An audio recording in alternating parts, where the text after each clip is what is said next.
कैसा हो हमारा आहार। आइए जानें आपका स्वास्थ्य आयुर्वेद के मतानुसार। भाग 5। मित्रों, आयुर्वेद के आहार पक्ष से जुड़ा एक बड़ा महत्वपूर्ण प्रसंग है। चरक संहिता के लेखक पुनर्वसु से कुछ वैद्यों ने पूछा, को रुक अर्थात रोगी कौन नहीं है। एक वैद्य ने उत्तर दिया, जो च्यवनप्राश खाता है। एक ने कहा, जो लवण, भास्कर व त्रिफला नियमित लेता है। एक ने कहा, जो चंद्र प्रभावटी खाता है। तथा स्वस्थ रहने का आधारभूत सिद्धांत वाग्भट ने समझाया। उत्तम स्वास्थ्य का रहस्य है हितभुक, मितभुक, ऋतभुक। हितभुक अर्थात ऐसी वस्तुएं ग्रहण की जाएं जो हितकारी हों, केवल स्वाद के लिए ना हो। मितभुक अर्थात अच्छी पुष्टदायक वस्तुएं ग्रहण की जाएं, पर थोड़ी खाएं। ऋतभुक अर्थात अच्छी वस्तुएं खाएं, थोड़ी खाएं, पर ध्यान यह रखा जाए कि वे उत्तम कमाई से पैदा की गई हों, अनीतिपूर्वक उपार्जित की गई न हों।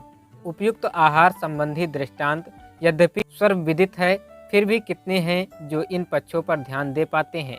यही कारण है कि अधिकांश आज को जीवन शैली में आए परिवर्तन से हुए रोगों के मूल कारण में आहार ही प्रधान है।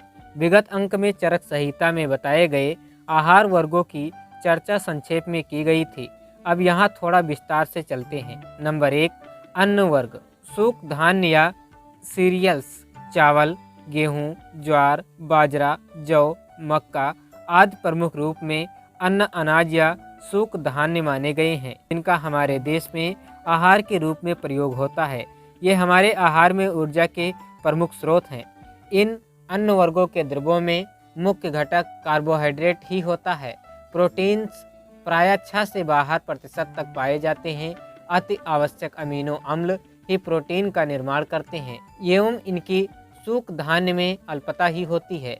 अन्न वर्ग में खनिज, लवण, मिनरल्स भी कम मात्रा में ही होते हैं। इनकी ऊपर सतह पर विटामिन बी समूह पाया जाता है।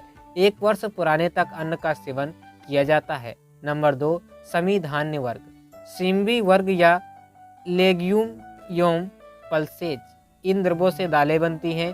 सभी प्रकार की दालें प्रोटीन्स की दृष्टि से संपन्न होती हैं। चना, मूंग, अरहर, उड़द, राजमा, सोयाबीन आदि इसी वर्ग में आते हैं। शाकाहारियों के लिए प्रमुखता प्रोटीन का स्रोत यही आहार वर्ग है, एवं किसी भी मांसाहारी पदार्थ की तुलना में यह प्रोटीन श्रेयकर व अधिक गुणवत्ता वाला है। नंबर 3, कंदमूल वर्ग। ट्यूबर्स एवं फूड्स। आलू, सरकंद, जमीकंद, अरबी, सलजम, गाजर तथा मूली आदि प्रमुख खाद्य पदार्थ कंदमूल वर्ग में ही आते हैं। ये कार्बोहाइड्रेट्स बहुल होते हैं एवं कैलोरीज के प्रमुख स्रोत हैं। यही कैलोरीज शरीर को ऊर्जा प्रदान कर चयापचय प्रक्रिया को गतिशील करती है। अन्न के स्थान पर भी इन्हें प्रयुक्त किया जा सकता है। ऋषि मुनियों का भोजन फलाहार रूप में इसी स्रोत से आता था। नंबर 4, फल वर्ग। फ्रूट्स आदि।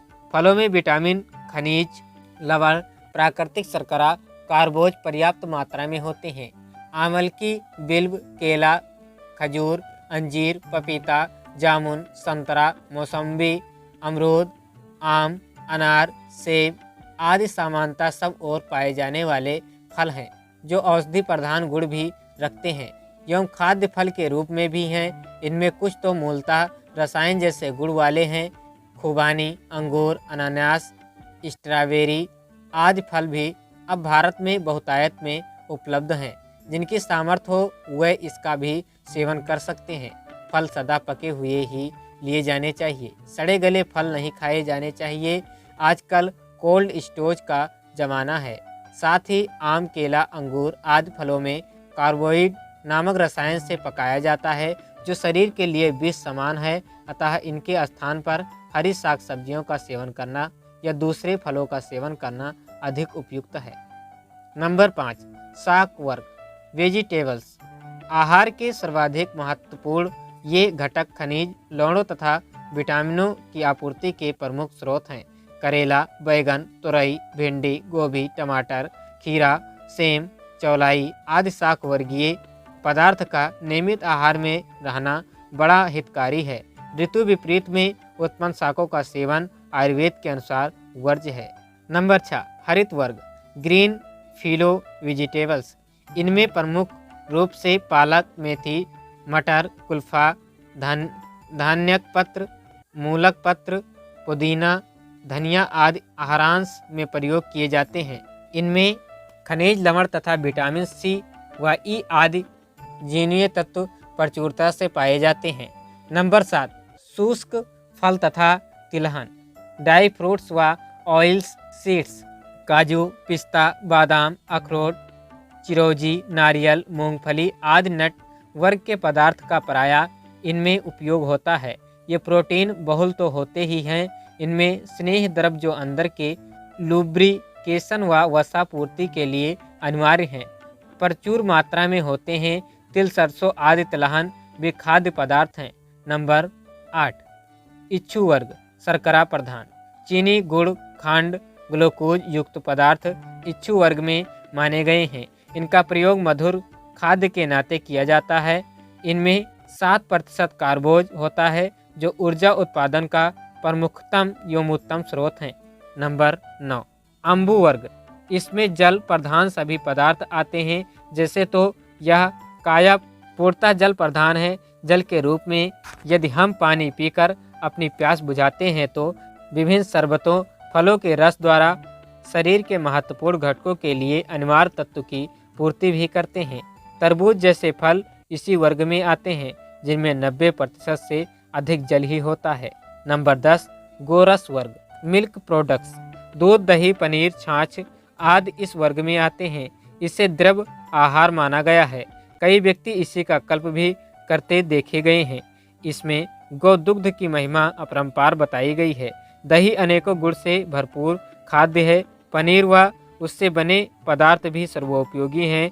तर्क को तो अमृत तत्व देने वाले रसायन की संज्ञा दी गई है। आज के युग में जब कृत्रिम यूरिया मिश्रित दूध की चारों ओर बहुतायत है, ध्यान रखा जाना चाहिए कि कहीं विष का सेवन तो दूध के नाम पर नहीं हो रहा है।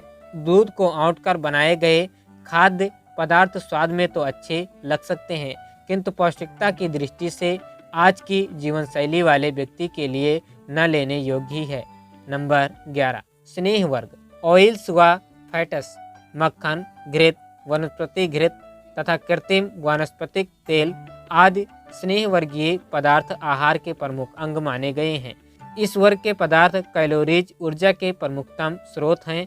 1 ग्राम पदार्थ से 9 कैलोरी मिलता है। इनमें विटामिन ए, डी, ई व के आदि उपस्थित बताए जाते हैं।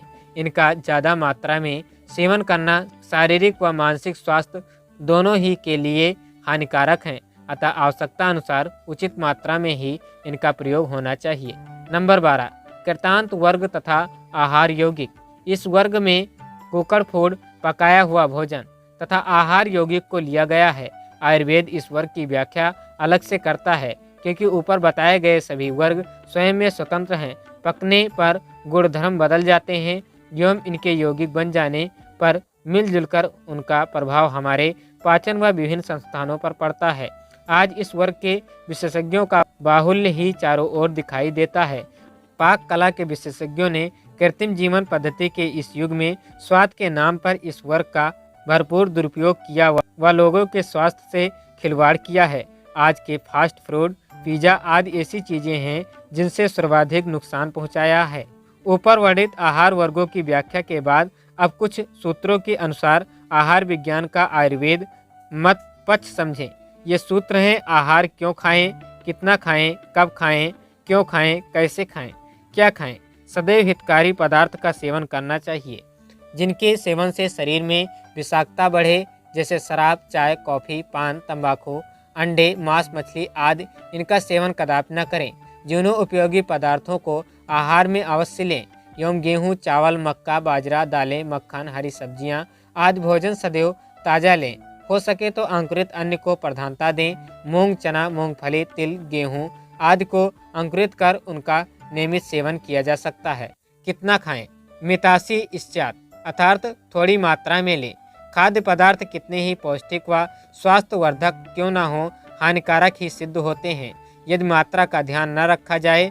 परम पूज्य गुरुदेव पंडित श्री राम शर्मा आचार्य जी के अनुसार मात्र आधा पेट भरे इतना ही आहार लेना चाहिए। शेष 1/4 हवा के लिए एवं बचा हुआ जल के लिए छोड़ देना चाहिए, तभी पाचन ठीक से होता रह सकता है।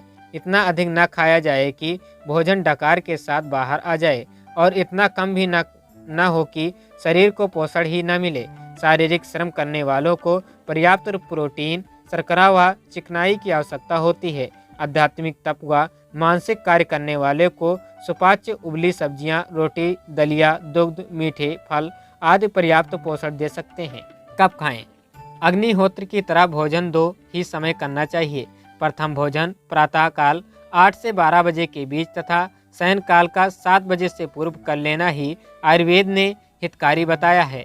अपने भोजन का समय निश्चित कर लेने एवं उचित मात्रा में नियमित लेने से शरीर में वह समय से पच जाता है एवं आज के भांति भांति के रोगों भी नहीं होते। आज अधिकांश घरों में टीवी के सामने बैठकर देर रात्रि 12 बजे तक भोजन किया जाता है। इसे पाचन के लिए न्यूनतम 8 से 11 घंटे चाहिए। यह न पच जाने के कारण अधिकांश व्यक्ति रोगी समय की इस विषमता में ही आहार ग्रहण न कर पाने के कारण होते देखे जा रहे हैं। बिना भूख लगे आहार न लिया जाए। तेज जलती अग्नि में ही समधाएं डाली जाती हैं। धुआं निकलती सुलगती अग्नि में समय समय पर थोड़ी थोड़ी समधा डालने से तो धुआं ही निकलेगा। क्यों खाएं? अपने शरीर को स्वस्थ, निरोग, बलवान बनाने के लिए शरीर को भगवान का मंदिर समझकर आत्म संयम और नियमितता द्वारा आरोग्य की रक्षा करना हमारे युग निर्माण सत्संकल्प का प्रथम सूत्र है। भोजन स्वस्थ व जीवित रहकर भगवान का काम करने के लिए लिया जाता है, न कि खाने के लिए जिया जाता है। आज उल्टा ही हो रहा है। कैसे खाएं? भोजन इस प्रकार ग्रहण किया जाए जिससे कि जठराग्नि को कम से कम श्रम करना पड़े। दांतों से हर ग्रास को अधिकाधिक चबाया जाए तब तक जब तक कि वह पतला होकर लार सलाइवा के एंजाइम्स के साथ मिलकर घूंट के रूप में गले के नीचे सहज रूप में उतरने योग्य न बन जाएं। आयुर्वेद कहता है भोजन को पीना चाहिए एवं पानी को खाना चाहिए। भोजन ऐसा हो जिसे देखकर मन हर्षित व प्रफुल्लित हो। भोजन की थाली सामने आते ही उसे पूजा के प्रसाद की तरह ग्रहण किया जाए। भोजन के साथ अधिक पानी न लिया जाए। हो सके तो भोजन से आधे घंटे पूर्व 1 गिलास जल लें। भोजन के दौरान अधिक से अधिक चौथाई से आधा गिलास जल ही घूंट घूंट में लिया जाए। फिर भोजन के 1 घंटे बाद ही जल पीना प्रारंभ किया जाए। ऐसा करने से भोजन जल्दी पच जाता है। वर्षा ऋतु में आहार का क्रम। मित्रों, उपयुक्त कुछ सामान्य प्रसंगों की चर्चा के पश्चात इस अंक में कुछ सामायिक पक्षों का विवेचन भी कर रहे हैं। यथा वर्षा ऋतु में आहार क्या हो। वर्षा ऋतु से सूर्य दक्षिणायन होने लगता है। ऋतु क्रम में विसर्ग काल के नाम से परिचित यह अवधि स्वास्थ्य की दृष्टि से बड़ी लाभकारी मानी गई है। गर्मी से संचित वायु का प्रकोप इसी वर्षा काल में देखने को मिलता है। साथ ही इस ऋतु में पित्त का संचय भी होता भी देखा जाता है। प्रकोपित हुई वायु जठराग्नि को मंद कर देती है। इसी कारण भोजन पचने में बड़ा विलंब होता है तथा पेट में भारीपन, बदहजमी, गैस की शिकायत देखने को मिलती है। यह ऋतु विदाह कारक एवं वातवर्धक भी होती है। उपयुक्त आयुर्वेदोक्त मतों को देखते हुए हल्का एवं सुपाच्य भोजन इस ऋतु में लिया जाना चाहिए। गरिष्ठ शीघ्र न पचने वाले भोजन से सदैव बचा जाना चाहिए, अन्यथा पेट के विकार हो सकते हैं। आजकल पानी कहीं शुद्ध उपलब्ध नहीं है। जल के संक्रमण से होने वाली व्याधियों से बचने के लिए न केवल जल उबालकर पिया जाए, सभी सब्जियां गर्म पानी से धोकर ही उपयोग की जाएं। वात वृद्धि की संभावना देखते हुए मधुर, अम्ल एवं लवण रस प्रधान आहार का सेवन इस ऋतु में हितकर है। भोजन के साथ अदरक का सेवन तुरई, लौकी, परवल, भिंडी, मूंग की दाल का प्रयोग किया जा सकता है। देसी मीठा आम उपलब्ध हो तो ही लें। जामुन, केला, मौसमी फल प्रयोग किए जाएं। भुनी हुई मक्का व उससे व्यंजन इस मौसम में प्रयुक्त होते हैं। श्रावण में दुग्ध तथा भादों में छाछ का प्रयोग आयुर्वेद ने निषिद्ध बताया है, इसलिए इस काल में दही का प्रयोग नहीं करते। वर्षा ऋतु के प्रमुख रोग वायरस, बुखार, मलेरिया, टाइफाइड, आंत शोथ, पीलिया, वाइटिस एवं त्वचा पर फंगस आक्रमण आदि हैं। इन सभी से बचने का प्रयास किया जाना चाहिए एवं जहाँ तक संभव हो वनौषधियों का सेवन ही किया जाना चाहिए ताकि स्वाभाविक रूप में स्वस्थ हों। ऋतु संधि जो इसके बाद आनी है का सामना किया जा सके। गंध्यावधि ठीक से निकल गई तो पूरी, शरद, शिशिर, हेमंत तो निश्चित रूप से स्वास्थ्यवर्धक वाली ऋतुएं हैं। वर्षा ऋतु का महत्व न केवल कवियों, प्रकृति प्रेमियों के लिए है अपितु अध्यात्मविदों, ऋषिगणों के लिए भी अत्यधिक है। इसी कारण इस अवधि के आहार विहार को बड़ा महत्व से वर्णित किया जाता रहा है। आखंड ज्योति, अगस्त सन 1999। युग साहित्य, योगी दधीच। ओम शांति शांति शांति।